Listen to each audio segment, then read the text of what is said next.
Gracias por seguir con nosotros. Estamos hablando sobre las carreras del futuro, las profesiones del futuro. ¿Cuáles van a ser las profesiones más importantes en esta década?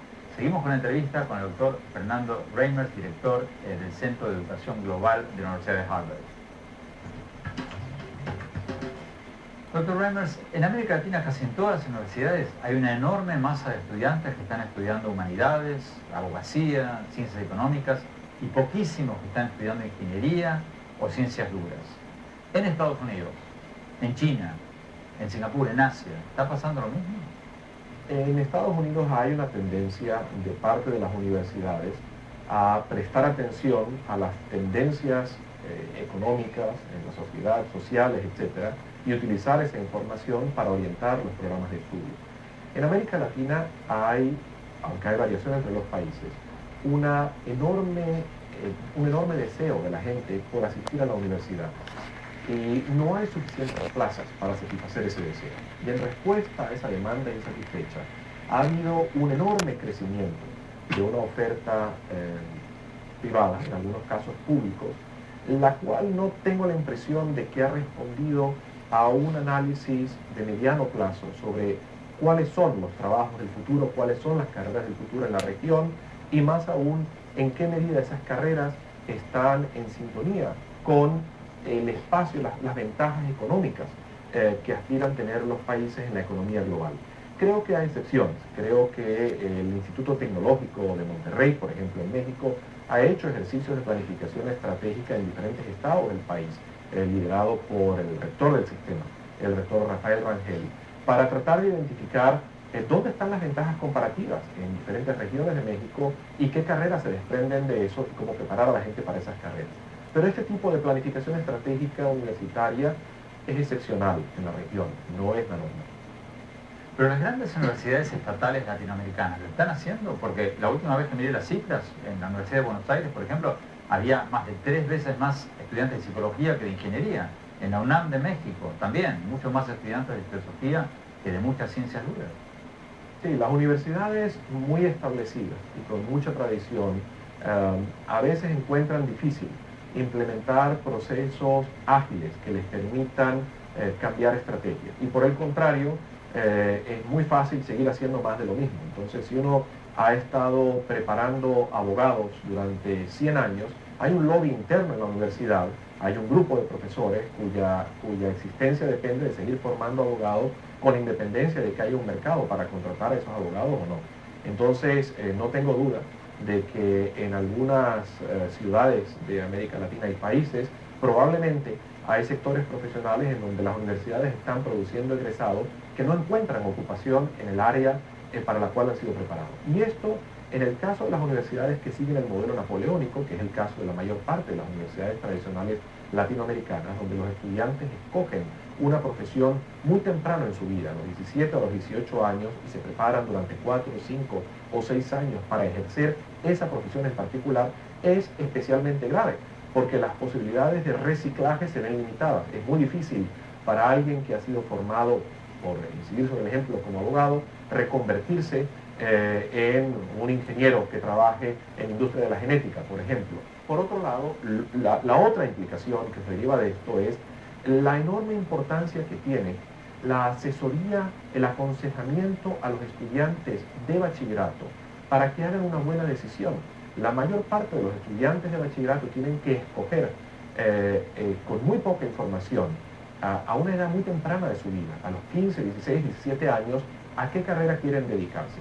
Y de manera que invertir en los servicios de aconsejamiento profesional en el momento en que los estudiantes están haciendo esta información es muy importante, para lo cual el dar información sobre cuáles son los niveles de empleo para distintas profesiones, qué es lo que hace un profesional en distintas carreras es muy valioso.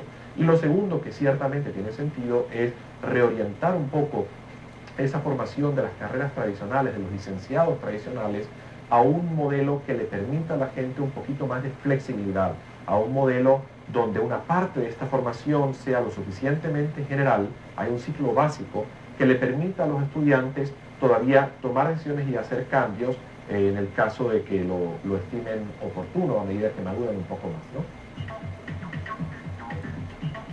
Doctor Durán, en México, me llamaba la atención lo que decía el doctor Reimers y lo que nos dijo antes el doctor Rosenkrantz en Argentina sobre el modelo napoleónico. O sea, en Estados Unidos los estudiantes estudian de los 18 hasta los 22 años una carrera general y después se especializan. En América Latina, en la mayoría de los países, los estudiantes tienen que elegir a los 16, 17 años una carrera y después están como amarrados para el resto de la vida a esa carrera. ¿No es ridículo ese modelo? ¿No es anticuado?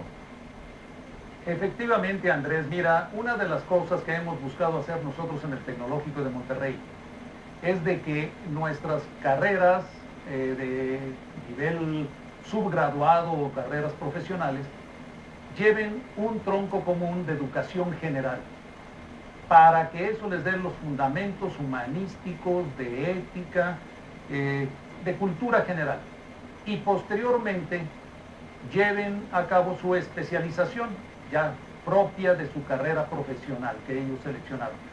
Y efectivamente eso pues pone dos retos. El primero de ellos es formar buenos orientadores vocacionales, y el segundo, que les demos a los jóvenes una serie de competencias generales que posteriormente van a utilizar. Mira, Andrés, todos sabemos que estamos viviendo actualmente la era del conocimiento, y eso lo que ha hecho a nivel mundial pues es la globalización y provocado por la revolución tecnológica, como tú bien lo sabes. Eso significa que las necesidades de las empresas, las necesidades de las instituciones, de los gobiernos han cambiado. Entonces eso nos llevó en el Tecnológico a revisar nuestro modelo educativo hace ya cerca de 15 años, en donde en lugar de que sea un modelo educativo centrado en el maestro y esté el maestro al frente hablando y con el alumno pasivo, nos moviéramos a un modelo educativo centrado en el alumno, en donde el alumno fuera un participante de sus clases, pero también apoyado con todo lo que son las técnicas didácticas, como es el aprendizaje basado en problemas. Pero doctor Durán, o sea, todo esto es muy bonito, pero cuando uno mira los manuales de estudio del TEC de Monterrey o de cualquier universidad, uno ve abogacía, ciencias económicas, o sea, las carreras de siempre. En 10 segundos, porque quiero dar la palabra al doctor. Claro que sí. La diferencia, Andrés, es que hemos buscado que los procesos sean diferentes. Los procesos sean procesos de enseñanza participativos a través de los problemas, a través de los proyectos, a través de los casos, y también una formación general en la parte ética, en la parte co-curricular, de tal manera que los muchachos reciban una serie de competencias, pero actualizadas. Pero todo esto está acompañado también la enseñanza con las tecnologías de información aplicadas a la educación. Entonces, los procesos son los diferentes, que le dan competencias diferentes a los muchachos, que tienen que estar actualizados para el hoy y el mañana, ¿verdad? Doctor Crescenti, ¿es anticuada la forma de enseñar en las universidades latinoamericanas? En muchos aspectos sí. Me parece que cuando vemos el futuro, la pregunta principal es ¿para qué queremos educar?